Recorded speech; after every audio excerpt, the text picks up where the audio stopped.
This episode is brought to you by my friend Rebecca Walser, a financial expert who can help you protect your wealth. Book your free call with her team by going to friendofdinesh.com. That's friendofdinesh.com.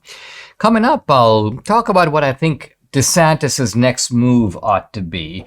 And I'll argue that this is a good move both for Trump and for DeSantis. I'll provide an update on the Trump classified documents case. I also want to examine whether affirmative action creates a mismatch between minority beneficiaries and the colleges that admit them with lower grades and test scores.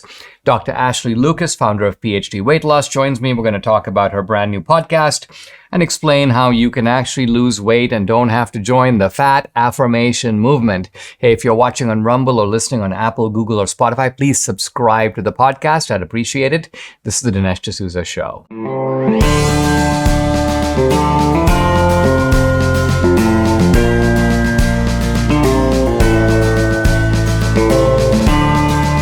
America needs this voice. The times are crazy. In a time of confusion, division, and lies, we need a brave voice of reason, understanding, and truth. This is the Dinesh D'Souza Podcast. What next for Ron DeSantis? This may seem like an odd question to ask, but it seems pretty clear over the last several weeks that even with all these indictments coming down, Trump continues to stand and surge and remain very strong and very dominant. It's hard to see at this point how Trump could be easily elbowed aside. It might be that some of the candidates who got into the race thought, well, Trump is going to be so badly bruised by this legal process that he's not going to be a viable candidate. And maybe there are some people who don't think that Trump can win the general election, but it seems that Republican voters are sticking with Trump. And that puts DeSantis, who's a strong number two, in other words, is clearly ahead of all the others. In fact, probably has as much as the others all put together. Nikki Haley, Mike Pence, Chris Christie, Asa Hutchinson, Vivek Ramaswamy, etc. But nevertheless, DeSantis is still measurably behind Trump. And his efforts to sort of close that gap have not really been very successful. Now, ironically, while DeSantis is in that position, he's been putting out some policy papers. There's one on immigration that I've been reading, and I gotta say, it's excellent. I mean, think about it. First of all, DeSantis is taking up a Trump issue. This shows that DeSantis is not trying to run as some kind of establishment guy, as some people try to portray. He's reflecting in his policies the MAGA spirit. And the emphasis here is on detail. So DeSantis says, number one, he says, I'm going to allow the use of deadly force against people who try to cut through border structures and come across. So that's a very specific point. I'm going to stop them no matter what. U.S. courts, by the way, have held that immigration is a federal responsibility. Recently, the Supreme Court 8-1 said, listen, this is not a matter for Texas to decide. This is a matter for the federal government. They are the ones that police the national border. And DeSantis is like, listen, I will take that responsibility seriously. And quote, you're going to see a huge, huge reduction in the number of people who are going to try to do this. And DeSantis goes into chapter and verse. He talks about how he will do it. And he also talks about ending birthright citizenship. So the idea is that, hey, if you stroll across the border, have your kid over here, was born in the United States. No, says DeSantis, that's not going to do the trick. This kind of gimmick is not going to work anymore. DeSantis also has a plan to wage war on the weaponized DOJ. And that too has a lot of aspects to it.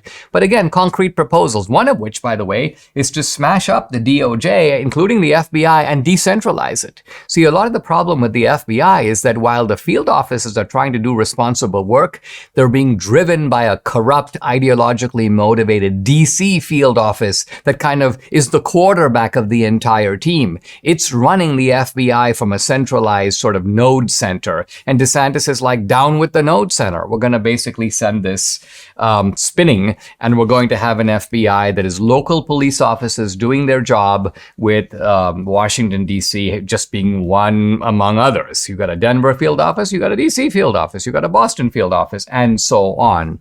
Now, I saw an interview with NBC News in which DeSantis said, in effect, I do not want to be Trump's number two. In fact, he said, if offered, I would decline. He says, something to the effect of, I'm not a number two kind of guy. And I totally understand.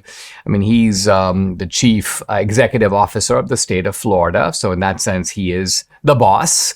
He is running things that way. And he clearly is an effective CEO.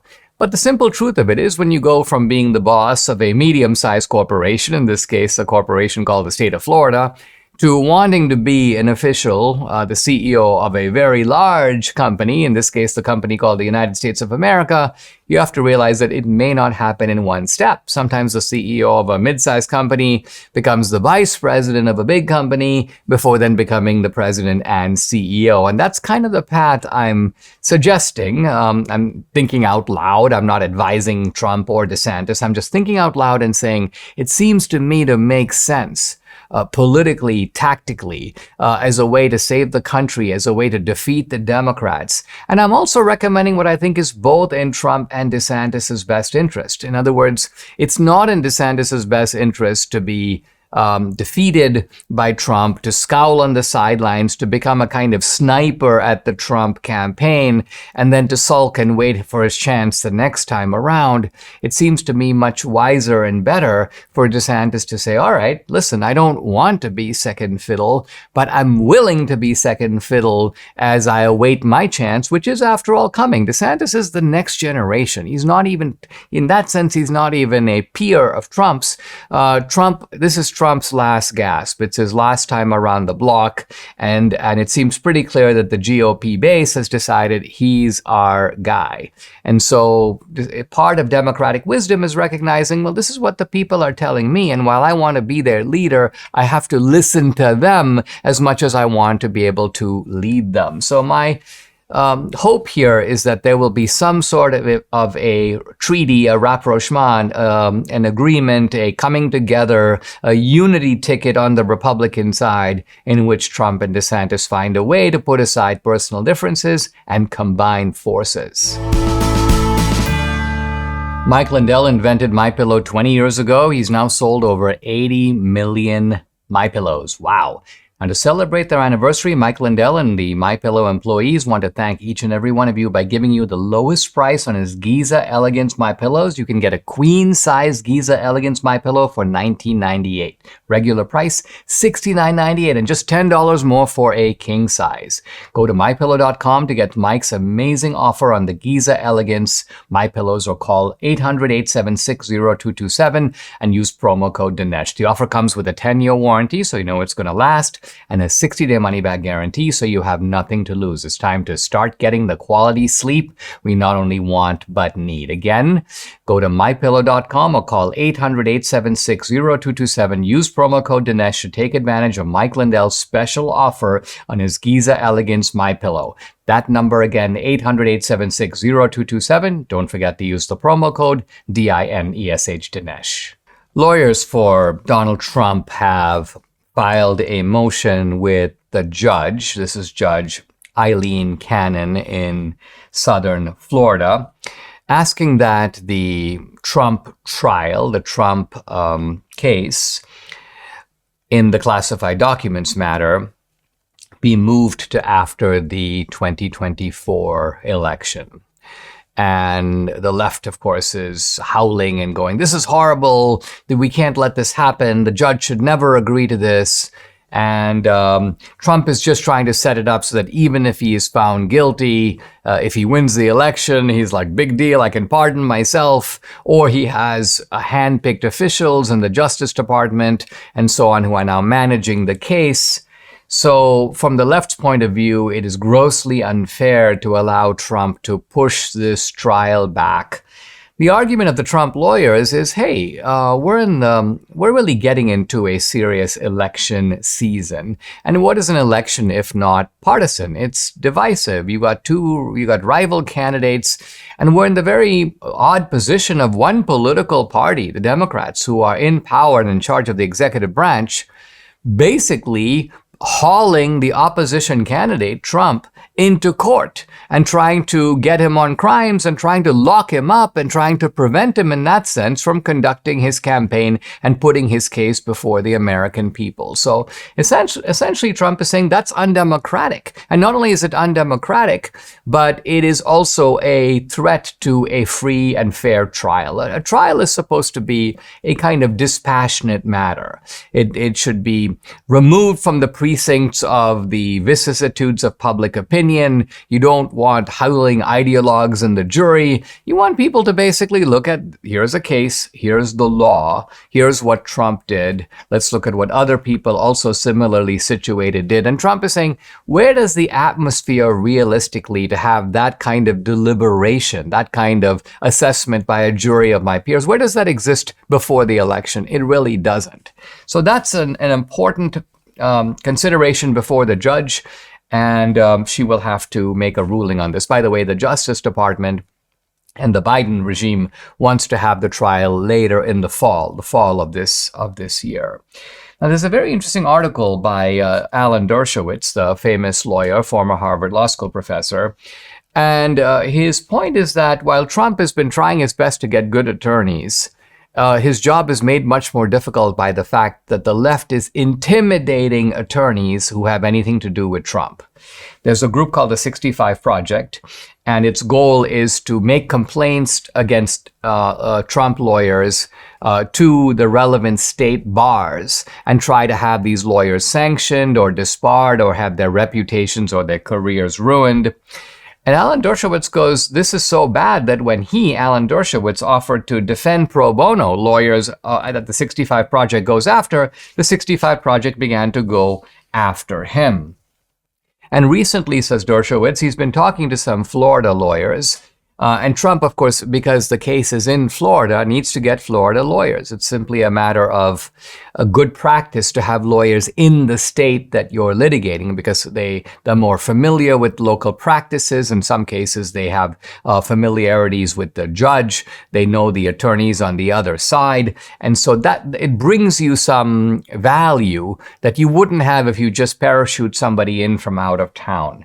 But, says Dershowitz, I've been talking to some prominent Florida lawyers, and they're like, I don't really want to get involved with the Trump business because these people are going to go after me. And Dershowitz goes, wait, what? What we have here is a certain kind of McCarthyism. In fact, he says in the article, the threats to the lawyers are greater than at any time since McCarthyism. And he goes, listen, I lived through the McCarthy era. He goes, it's not a stretch. And he says in the 1950s, there were civil liberties lawyers who were attacked and accused of being communists because they would defend civil liberties. And this McCarthyite spirit has now migrated to the left. It's the left, which was once the victim of it, that is now using it against the Trumpsters. Dershowitz concludes his article by pointing to what he calls the John Adams standard. And what he's referring to here is that John Adams, think of it, the prominent John Adams, the second president of the United States after George Washington. John Adams was attacked because he defended British soldiers who had been accused of the Boston Massacre. And not only did he defend them, but he got them off. He was able to show that they were not guilty of the charges launched against them, even though there was a powerful kind of, you could say, mob spirit and even a patriotic spirit against these Britishers. John Adams' point is they deserve to have lawyers. They deserve to be well represented. I'm going to represent their case. And in fact, he represented their case successfully. This, says Alan Dershowitz, is, quote, a symbol of the Sixth Amendment right to counsel. So we're seeing very troubling. I've talked in the past about assaults on free speech, on freedom of conscience, on freedom of assembly, on the equal protection of the laws, we often miss this one, which is the right when you are accused of a crime to be able to secure counsel, to have lawyers represent you. And it is this right that the left is now trying to put in jeopardy, at least when it comes to lawyers who are defending one Donald J. Trump. Aches and pains can really ruin your day, so you need a remedy, and we have one for you. Debbie and I started taking Relief Factor a couple of years ago. The difference we've seen in our joints, nothing short of amazing. Aches and pains are totally gone thanks to this 100% drug-free solution called Relief Factor. How does it work? Relief Factor supports your body's fight against inflammation. That's the source of aches and pains. The vast majority of people who try Relief Factor order more because it works for them. Debbie's a true believer. She can now do the exercises that for a long time she wasn't able to do. So Relief Factor has been a real game changer for her, her aunt, other members of our family, Mike here in the studio, and for many other people. You too can benefit. Try it for yourself. Order the 3-week quick start for the discounted price of just $19.95. Go to relieffactor.com or call 800-4-RELIEF to find out more about this offer. The number again, 800-4-RELIEF, or go to relieffactor.com. You'll feel the difference. I want to talk today about a story by the Russian writer Anton Chekhov that kind of throws a light on the true nature of patriarchy. Now, we often hear from the left and from feminists about the evil patriarchy that ruled the world. But what was this patriarchy actually like? Is it really the case that men sort of called the shots? Even in traditional society, we see from Chekhov, patriarchy isn't what it's portrayed to be.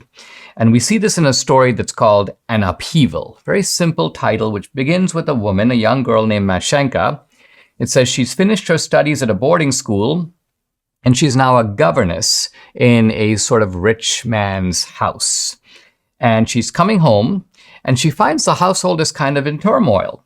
The madam, which is Madam Kushkin, this is the woman who's the kind of matron of the house. She's in a fit, most likely, or else she's quarreled with her husband, thinks Mashenka, the young girl.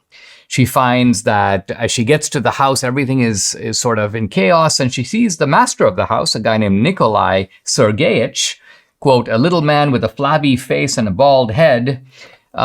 He's twitching all over, and he kind of runs through the hallway, and he says, "Oh, horrible, tactless, stupid, barbarous, abominable." But she doesn't know, Mashenka doesn't, what's going on. So she goes to her room, and then we have this beautiful line from Chekhov.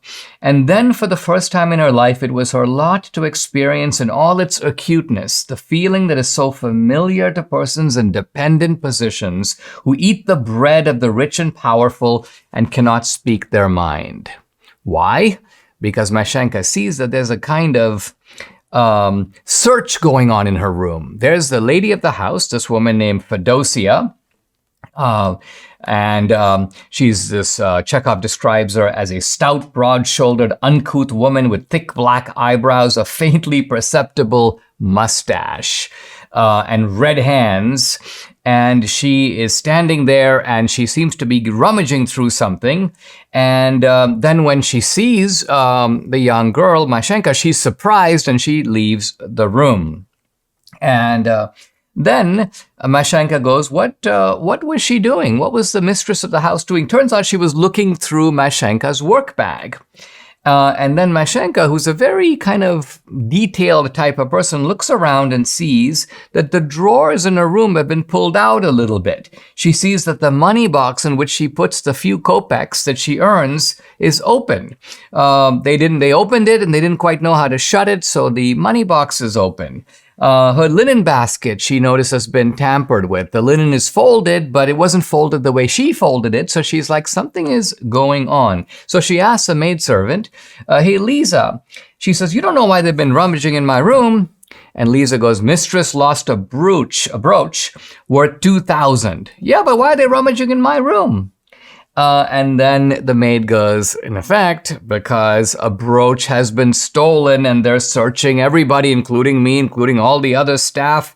And she says, but don't worry, because they looked through everything you have and they didn't find anything. So you don't have to be afraid. But of course, for Mashenka, that's not the point. She goes, what right had she to suspect me and to rummage in my things? And then the maid says, "You are living with strangers, miss. Though you are a young lady, still you are, as it were, a servant. It's not like living with your papa and mama." And so the poor girl throws herself on the bed and begins to sob. She thinks of herself, I'm educated, I'm refined, I'm the daughter of a teacher, and here I'm being, quote, searched like a streetwalker. That's Chekhov's phrase. And then she feels the vulnerability of this. My parents are far away. What can I do? They can't come and help me. Here I am in the capital of this province. I don't have any friends. I don't have any family. So in a sense, they can do whatever they want with me. And at this very moment, they call, dinner's ready, dinner's ready. So she reluctantly goes to dinner, where her husband, the mistress of the house, the husband is assuring her, let's forget about the brooch. Don't worry about it. It's upsetting you. It's affecting your health. And then the woman of the house erupts and says, it's not the 2000 I regret. I can't put up with thieves in my house. And then the master of the house, I put the word master in quote marks, goes, what need was there to search her room? He knows how much this has upset Mashenka, how out of place it was. And then Fedosia, the wife, goes, I don't say she took the brooch, but can you answer for her? To tell the truth, I haven't much confidence in these learned paupers. So you get the idea here that she doesn't have a high opinion of these people who have been to school and know how to read and write. And the wife goes, all I know is I've lost my brooch, and I will find the brooch. She smashes her hand on the table, and she says, eat your dinner to her husband. Don't interfere in what doesn't concern you. And then we get to the remarkable climax of the story where the poor girl goes back to her room and is sort of very disconsolate. She's thinking of going back home. She's like, I cannot live in a place where I'm distrusted in this way. And then there's a timid knock on the door, and it's the husband, and he comes in and he goes, why don't you stay? Nothing's going to happen to you. You didn't take the brooch. And she goes, I know I didn't take the brooch, but what right do they have to search me? And then the husband unbelievably confesses that he took the brooch. He stole his own wife's brooch, but he didn't really steal it, because here's what he says. He goes, I need money and she won't give it to me. He says, it was my father's money that bought this house and everything. It's all mine, and the brooch belonged to my mother. It's all mine, and she took possession of everything. So the bottom line of it is you've got here a husband who is not in any way the ruler of his own house. His wife dominates. She tells him what to do. She yells, stop, get out of here. Don't bring this up. Eat your dinner. And so this is a guy who's in a sense a prisoner in his own house. And he begs of the young girl. He goes, if you go, there won't be a human face left in the house. It's terrible. But she does go. And Mashenka shook her head, says Chekhov, and with a wave of her hand, he went out, the husband went out, and half an hour later, she was on her way. So ironically, you've got the girl who's poor, but nevertheless, she is strong-minded, she's strong-willed, she has a sense of pride, she's in that sense free. And the husband of the house, the great patriarch, the ruler of the household, isn't really. When economic times are rocky as they are now, we need a good game plan. The debt ceiling crisis is now at a head. The administration wants to force more government spending. They've got a settlement to get the deal done, but look at the national debt, which continues to skyrocket. So how are you protecting your savings? Times like these are when concerned savers like me turn to gold. And I, like thousands of similar-minded people, buy my gold from Birch Gold. Here's the easiest way to do it. Birch Gold will help you convert an existing IRA or 401k into an IRA in gold. You don't pay a penny out of pocket. As the BRICS group, Brazil, Russia, India, China, South Africa, band together against the dollar, more and more central banks are diversifying. You know what they're buying? Gold. Follow their lead. Get started by texting Dinesh to 989898. You'll get a free information kit on gold. There's no obligation, just information. Birch Gold has an A+ rating with the Better Business Bureau. Thousands of happy customers. Birch Gold can help protect your savings too. Again, get the process started. Text Dinesh to 989898 today. The New York Post is known for covering topics that you don't really see anywhere else.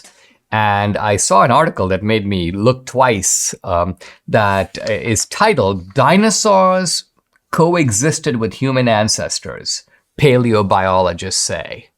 And I know a fair amount. I'm no biologist, but I've done quite a bit of reading in evolutionary biology, and a little part of me was like, this is absurd. This makes no sense at all. Human beings have been on the earth for a decent amount of time.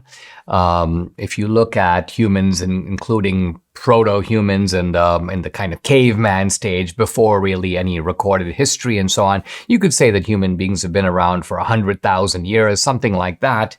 But wait a minute, dinosaurs existed.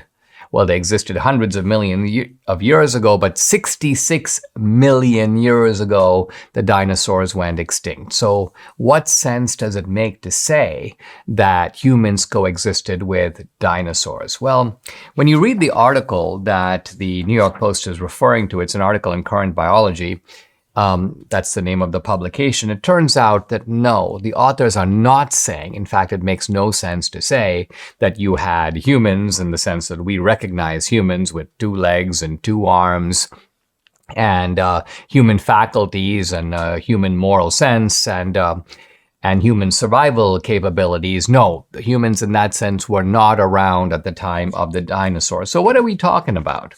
Well, it turns out we're just talking about the fact that there was some ancestor of humans, possibly a placental mammal, that did coexist with the dinosaurs. Well, what would that mammal have looked like? The researchers who write in Current Biology go, we have no idea, because we're not talking about anything that resembles humans at all. We're talking about some pre-human ancestor that was around when the dinosaurs were around. Now, this to me is obviously true. And why is it obviously true? It's obviously true because human beings, if you accept the evolutionary narrative, which I accept in large part, it's not that I don't have any critiques of it, but I think in general it's true. And by the way, I don't think it contradicts the Bible in any way, but it has to be that if we are now, there were some ancestors, some ancestral creatures that form the line that ultimately led to human beings. Think about this question. I don't know if anyone's ever asked you, but how many of your ancestors died in childbirth?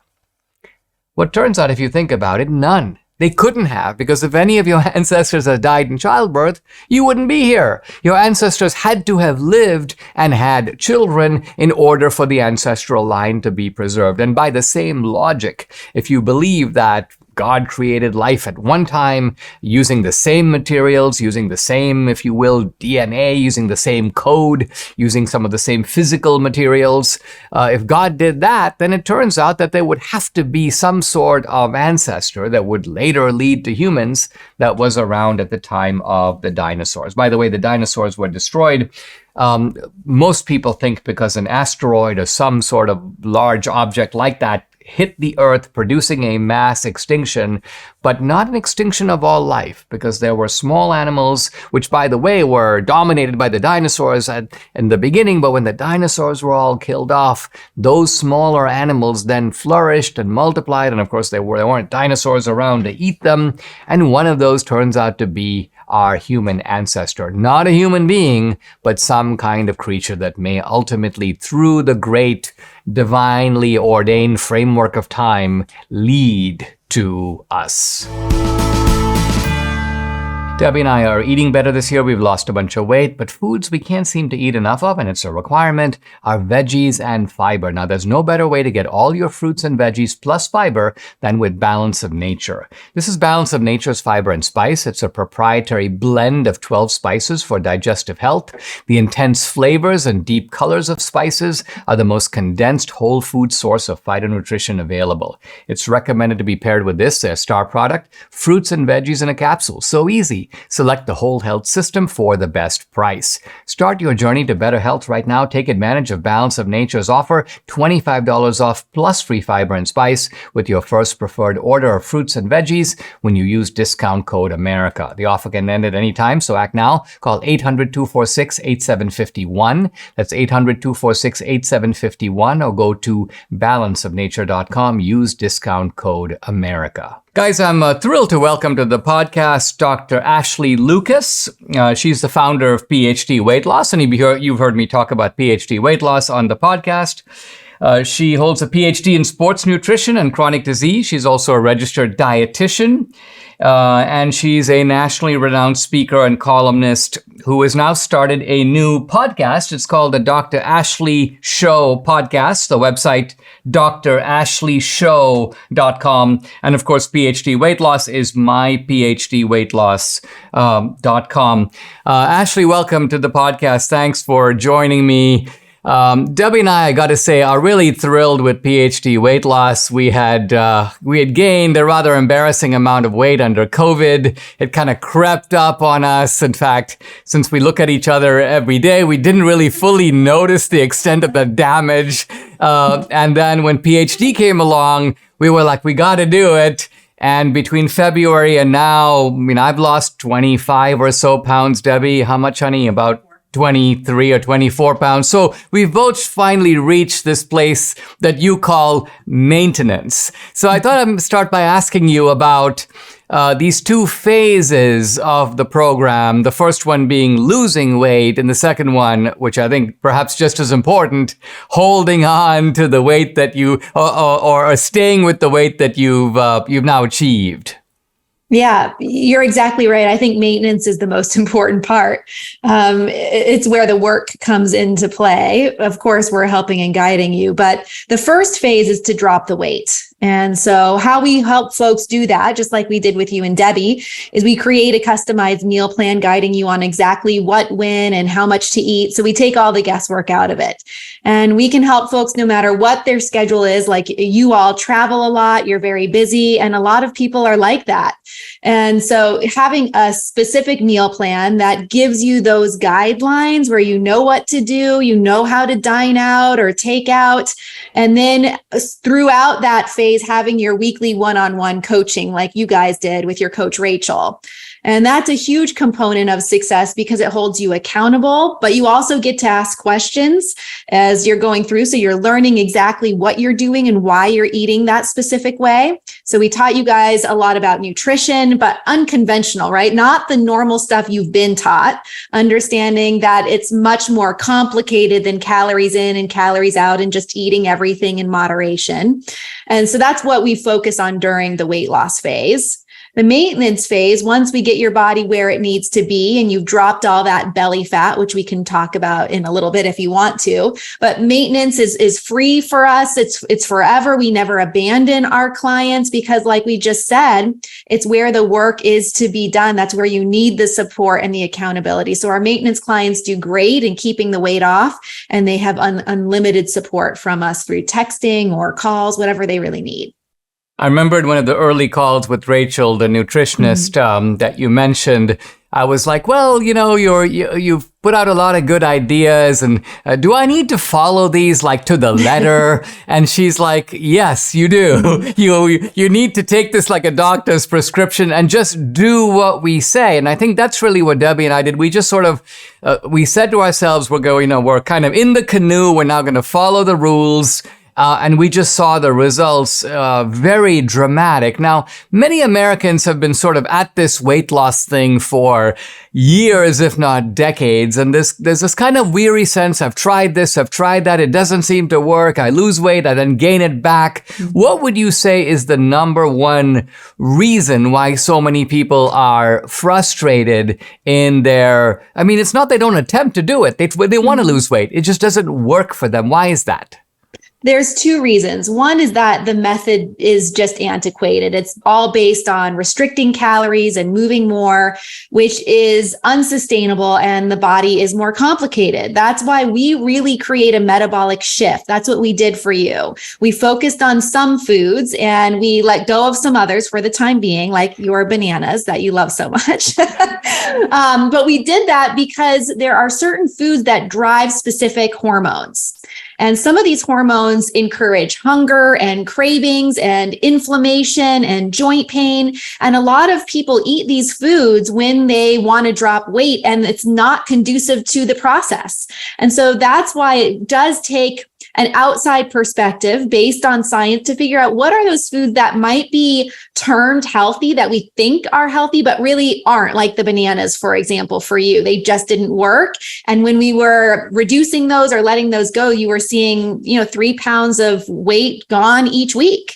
And so it's just little things like that.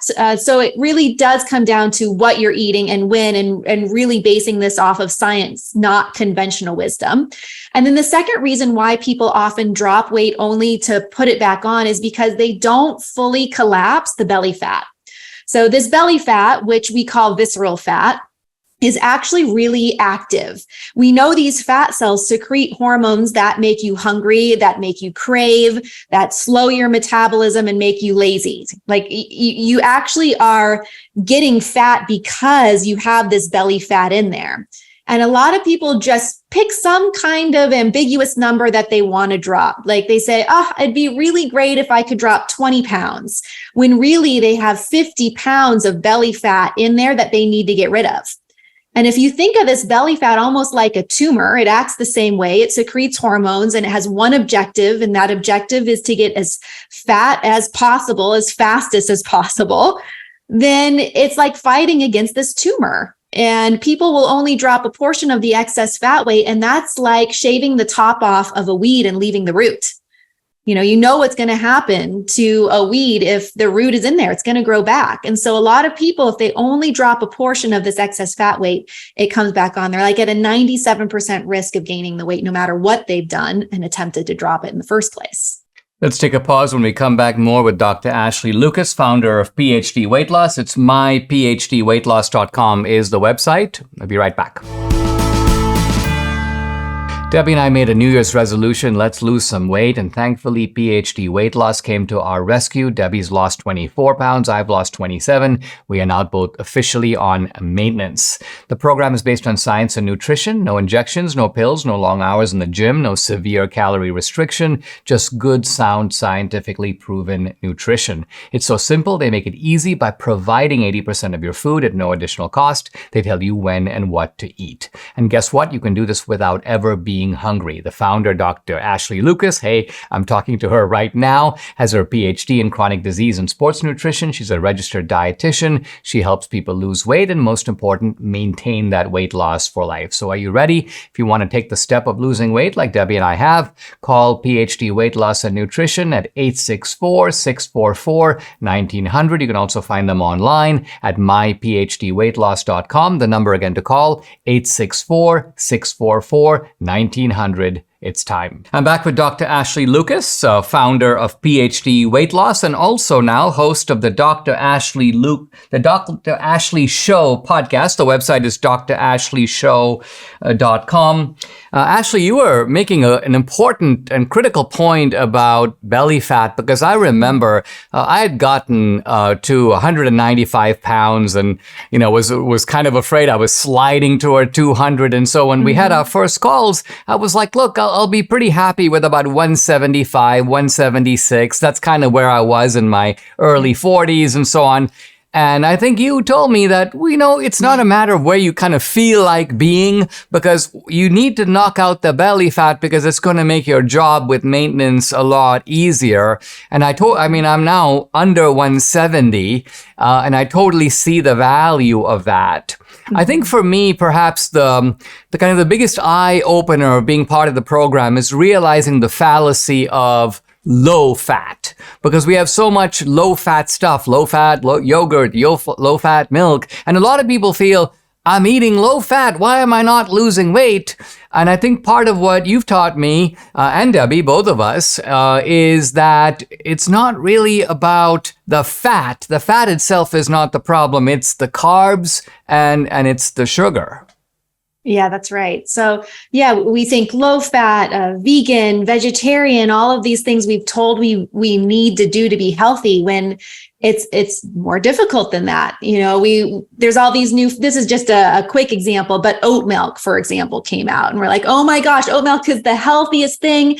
It's dairy free. It's vegan, just go enjoy your oat milk. Well, now we know that if you drink oat milk, it spikes insulin, which is a fat storage inflammatory hormone, 9 times more rapidly than regular cow's milk. And cow's milk is actually pretty darn full of sugar, because if you think about the purpose of cow's milk, it's for a baby calf that's in growth mode. And the majority of us, especially if we want to drop weight, we don't want to be in growth mode. So here, actually, the best milk, if I were to give you a tip, or the best creamer to add to your coffee, is just basic, real heavy cream. It's personally my favorite food, but heavy cream is great and it has a lot of fat in it. So like you were saying, most people would avoid that heavy cream thinking that it's quote unquote fattening, when actually it doesn't spike your insulin. It doesn't cause a glucose high, which we could go into, causes a lot of negative health consequences. And it's the best food. So if you take one tip from this today, is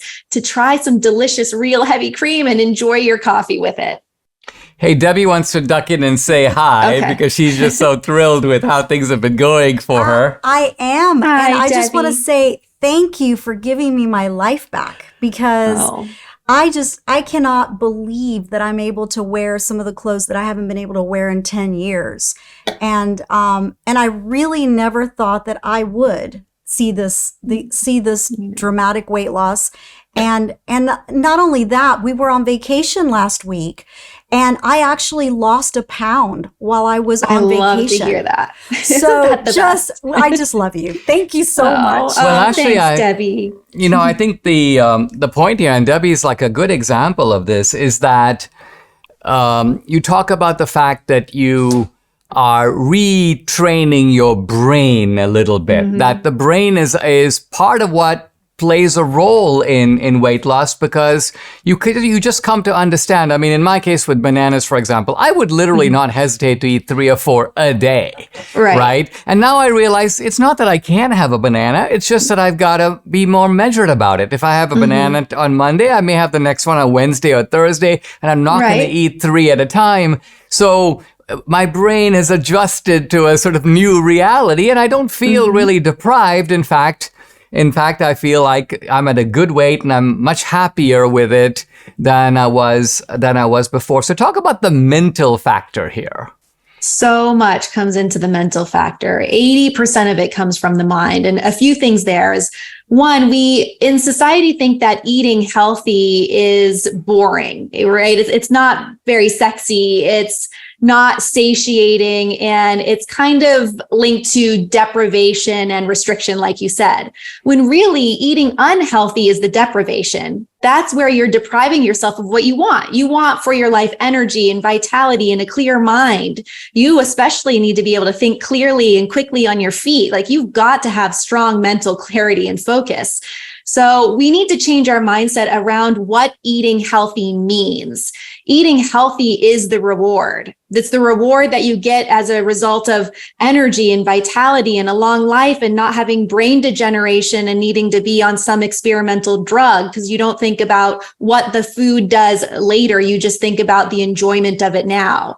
So we have to think about what's controlling our mentality. Is it the 4-year-old that says, gosh, I just want this because I deserve it, or because it tastes good? Or is it the CEO of our life that's managing it, thinking about the later and thinking about really, what does eating healthy give us? It gives us so many good things. And actually, there's a lot of research showing that how we think about food actually impacts our body physiology. So there was a study out there that looked at folks who consumed a milkshake, and there were 2 groups. One group was told that the milkshake was moderate calorie health shake. And then there was another group that was told the same shake was like this indulgent, delicious 600 calorie milkshake. And this was done by Dr. Crum out of Stanford. And she found that the group that was told they were given the indulgent milkshake felt like, oh gosh, I'm satiated. That was delicious. And they measured the hunger hormone in the body, and the hunger hormone dropped. So it was saying, like, the hunger hormone was saying, I don't need to be there, you're full. Whereas the other group who consumed the 300 calorie milkshake that they were told, a health shake, they felt not satiated. They were still hungry, and they measured that ghrelin hunger hormone, and it was elevated. So that hormone was telling those people that they're still hungry.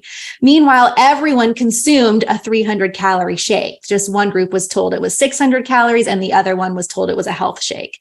So how you really think about food and you think what you're consuming actually impacts if you're hungry or if you're full. So that's why at PhD, we focus so much on mindset and how we're thinking and feeling and the stories that we're telling ourselves.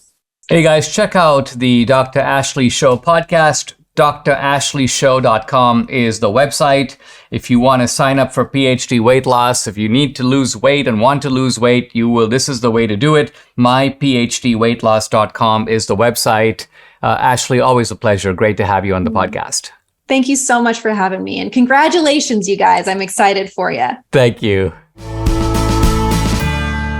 I want to talk about a very interesting aspect of the affirmative action ruling by the Supreme Court, a fantastic ruling essentially obliterating racial and ethnic preferences in higher education, with possible reverberations even into the workforce and all kinds of other race-intoxicated programs that we have in this country today. But the aspect I want to talk about was discussed both by Justice Thomas and by Justice Sotomayor. It's called the mismatch theory, the mismatch theory. Now, Thomas, in writing about the mismatch theory, treats it as quite obviously true.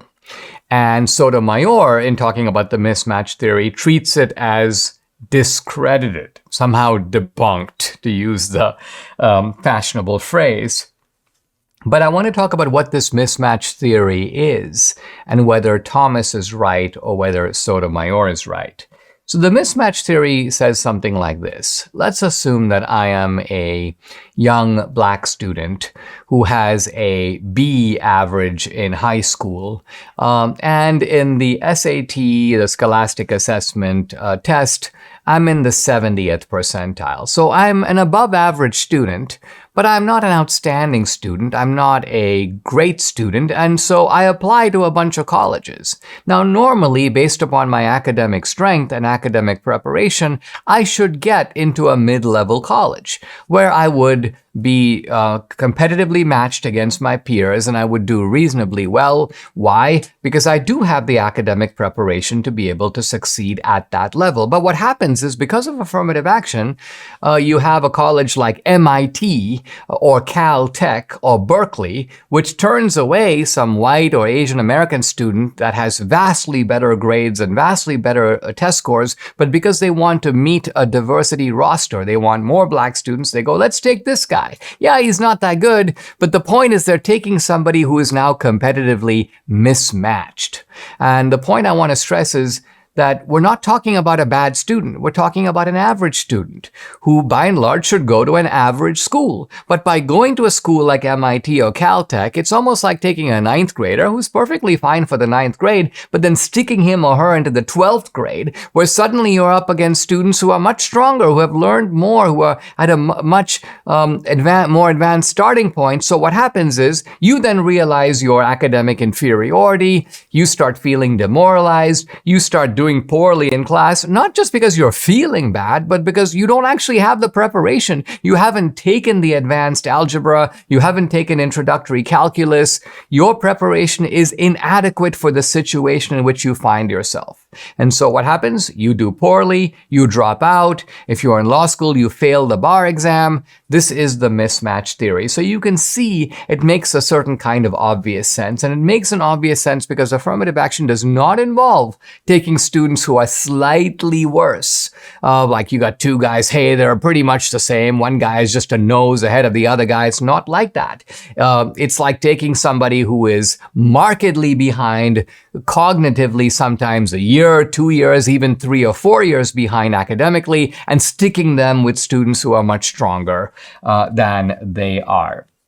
Some years ago, in fact, almost 20 years ago now, I guess in the early 2000s, a law professor named Richard Sander published an article in the Stanford Law Review, which caused a kind of shock, because what he did is he took this mismatch theory and he brought a whole wealth of empirical data to bear on it. Now, he was focusing not on undergraduate college, but focusing on law schools. And what he was talking about is, again, the fact that, look, it is true that if you make the standards more lenient for, say, blacks, you're going to have more blacks, let's say, at Berkeley Law School. But the question, says Sanders, is not a simple matter of do you have more blacks at law school? Sure, the law school is happy. They're grinning like Cheshire cats. Hey, look at all the blacks we got over here. But, says Sanders, are these blacks actually going to stay in Berkeley Law School, or is a bunch of them going to drop out? You got to look at the dropout rate, because after all, those are people. Think about it. It's not just that those are people who could have succeeded at another law school. And so what you've done is they're worse off. You're taking a black kid who could have done really well, let's just say at George Washington Law School or Tulane Law School. You've put them into Berkeley Law School. Now they drop out and they don't even take the bar, or they don't drop out and then they fail the bar, so they don't make it to being a lawyer. And Sanders' point is, if you're trying to measure success, at least in terms of blacks, you got to look at how many lawyers are produced at the end of the game, not simply how many blacks show up in freshman year as first-year law school students at Berkeley Law School. Now, admittedly, there are some students who will get a preference. They realize that they're far behind. They work extra hard. They catch up and they do well. So it's not that the mismatch applies to every student. There are some students who get affirmative action, take advantage of those opportunities and thrive. But the point is, there are a lot of other students, and perhaps the majority, who find themselves in a competitively mismatched situation. They would have been better off, if you will, going to a school for which they were fully qualified and for which they had the proper academic preparation. Subscribe to the Dinesh D'Souza podcast on Apple, Google, and Spotify, or watch on Rumble, YouTube, and SalemNow.com.